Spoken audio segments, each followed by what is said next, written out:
Hello mga mamshi, wala nang patumpik-tumpik pa. Ayan na, magluto na naman tayo ng matboo. Nilagyan ko na ng olive oil. So, isang katutak na sibuyas at saka bawang.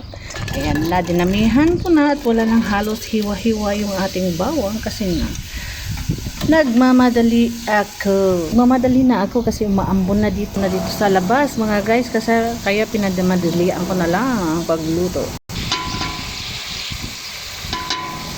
Na yung ating ginisa, so ilagay naman natin itong cumin, cinnamon stick, coriander, black pepper at saka cloves. Ayan naman natin yung, so i-marinate naman natin yung ating isda, same sa dun sa ginisa kong mga ingredients. Ayan, itong cumin powder, coriander powder kasi gagawa tayo ng matboo.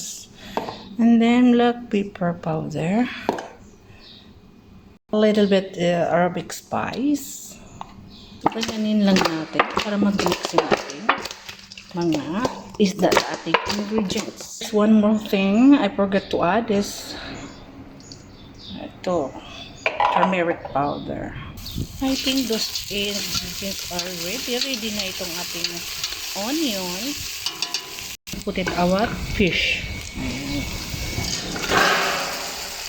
So, i-arrange lang natin yung ating isda para magkapantay-pantay.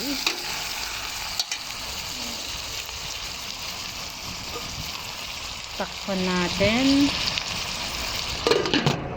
Add salt.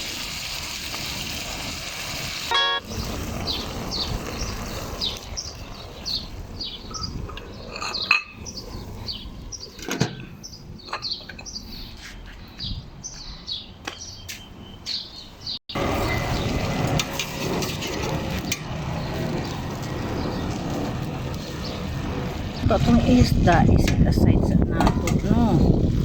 Tingnan natin itong ating mga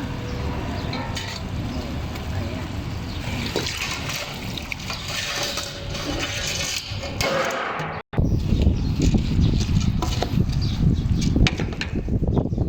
Natin ng tubig.